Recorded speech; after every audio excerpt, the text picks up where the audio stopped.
नमस्कार. आज आपण एका अशा अफाट प्रवासाबद्दल बोलणार आहोत जो थेट आपल्या अस्तित्वाशी जोडलेला आहे. विचार करा, केवळ जंगलात जगण्यासाठी धडपड करण्यापासून ते आजच्या या हायटेक आणि एकमेकांशी जोडलेल्या जगापर्यंतचा आपला प्रवास. हा प्रवास थक्क करणारा आहे, नाही का? ही केवळ कोरड्या आकड्यांची नोंद नाहीये, तर ही गोष्ट आहे मानवाच्या कधीही हार न मानणाऱ्या जिद्दीची. चला तर मग या विशेष विश्लेषणाला सुरुवात करूया. आता जरा भूतकाळात डोकावून पाहूया, आणि हे वास्तव आजच्या काळात कल्पनेच्याही पलीकडचे वाटेल. 1800च्या दशकात जगात जन्माला आलेल्या एका नवजात बालकाचे सरासरी वय किती असेल याचा अंदाज बांधू शकता? केवळ 30 वर्षे. हो, फक्त 30 वर्षे. आणि याहूनही धक्कादायक गोष्ट म्हणजे त्या काळी जगात असा एकही देश नव्हता जिथे लोक सरासरी 40 वर्षांपेक्षा जास्त जगत होते. हे खरंच खूप खडतर युग होतं, जिथे प्रत्येक दिवस म्हणजे जगण्यासाठीचा एक मोठा संघर्ष होता. पण नंतर मानवी इतिहासाने एक भन्नाट वळण घेतलं. शिक्षणाचं उदाहरण घ्या ना. 1820 मध्ये जगातील 10 पैकी फक्त एक व्यक्ती साक्षर होती, म्हणजे 90% लोकांना वाचता लिहिता येत नव्हतं. पण आज चित्र पूर्णपणे बदललंय. आज 10 पैकी चक्क 9 लोक वाचू आणि लिहू शकतात. एकेकाळी शिक्षणापासून वंचित असलेला समाज आज इतका सक्षम आणि सुशिक्षित कसा झाला, हे पाहणं खरंच थक्क करणार आहे. आणि गरिबीचा विचार केला तर ही प्रगती आणखीनच डोळे दिपावणारी आहे. 2 शतकांपूर्वीची स्थिती काय होती? मानवतेचा तब्बल 75% भाग अत्यंत भीषण गरिबीत जगत होता. अन्न आणि निवाऱ्यासारख्या साध्या मूलभूत गरजा मिळवणंही एक मोठं आव्हान होतं, आणि लोकांना वाटायचं की हीच आपली नियती आहे. पण सातत्यपूर्ण आर्थिक वाढीमुळे काय जादू झाली पहा. आज हे अत्यंत गरिबीचं प्रमाण 10%पेक्षाही खाली आलंय. मानवजातीच्या इतिहासातली ही एक खूप मोठी उपलब्धी आहे असं नक्कीच म्हणता येईल. या सगळ्या आर्थिक आणि सामाजिक प्रगतीचा सर्वात भारी परिणाम काय झाला असेल, तर तो म्हणजे आपलं आयुष्य. 2019 पर्यंतचे आकडे पाहिले तर जागतिक पातळीवर मानवी आयुर्मान चक्क दुप्पट होऊन 72 वर्षांच्याही पुढे गेलंय.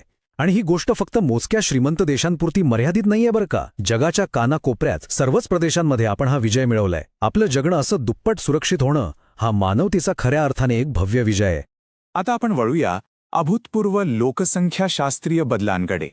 या वाढत्या आयुर्मानामुळे समाजात नेमका काय बदल झाला? तर 1965 पासून जागतिक प्रजनन दरात अनपेक्षितपणे मोठी घट पाहायला मिळाली. पूर्वी एका महिलेमागे सरासरी 5 मुले असा दर होता, तो आता 2.5च्याही खाली आलाय. पण असं का झालं? यामागे 3 मुख्य कारणं आहेत. पहिलं म्हणजे महिलांचं सक्षमीकरण आणि त्यांना मिळणारं शिक्षण. दुसरा, बालमृत्यूदरामध्ये झालेली प्रचंड घट. आणि तिसरं म्हणजे आजच्या आधुनिक जगात मुलांचं संगोपन करण्याचा वाढता आर्थिक खर्च. या खोलवर रुजलेल्या सामाजिक सुधारणांनी खऱ्या अर्थाने गेम चेंजरची भूमिका बजावली आहे. आता हा बदल जगाच्या पाठीवर कसा घडला हे खूपच रंजक आहे. इंग्लंड आणि अमेरिकेसारख्या सुरुवातीच्या औद्योगिक देशांचा विचार केला तर त्यांना आपला प्रजनन दर निम्म्यावर आणण्यासाठी जवळपास 1 शतक लागलं. इंग्लंडला 95 तर अमेरिकेला 82 वर्षे लागली. पण इराण आणि चीनसारख्या देशांकडे पहा, त्यांनी हेच लक्ष अवघ्या 10 ते 11 वर्षांत गाठलं. यावरून एक गोष्ट स्पष्ट होते की विकासाच्या शर्यतीत नंतर आलेले देश हे बदल किती भयानक वेगाने स्वीकारतात. हा संपूर्ण प्रवास समजून घेण्यासाठी डेमोग्राफिक ट्रान्झिशन किंवा लोकसंख्याशास्त्रीय संक्रमण हे मॉडेल खूप कामी येतं. आणि महत्त्वाची गोष्ट म्हणजे संस्कृती कुठलीही असो, जगभरात ही प्रक्रिया सारखीच आहे. पहिली पायरी म्हणजे मृत्यूदर वेगाने कमी होणं. दुसरी पायरी म्हणजे जन्मदर घटणं. आणि मग येते तिसरी पायरी, जिथे जन्मदर आणि मृत्यूदर दोन्ही कमी होऊन एक नवा समतोल प्रस्थापित होतो. सोप्या भाषेत सांगायचं तर लोकसंख्याचा हा जो स्फोट आपण पाहिला तो मानवी इतिहासातला फक्त एक तात्पुरता टप्पा होता. यानंतर पाहूया माध्यमांचा आश्चर्यकारक सामाजिक प्रभाव. तुम्हाला माहितीये का, हा सामाजिक बदल घडवून आणण्यात एका गोष्टीचा खूप अनपेक्षित वाटा होता. तो म्हणजे आपल्या घरातला टीव्ही.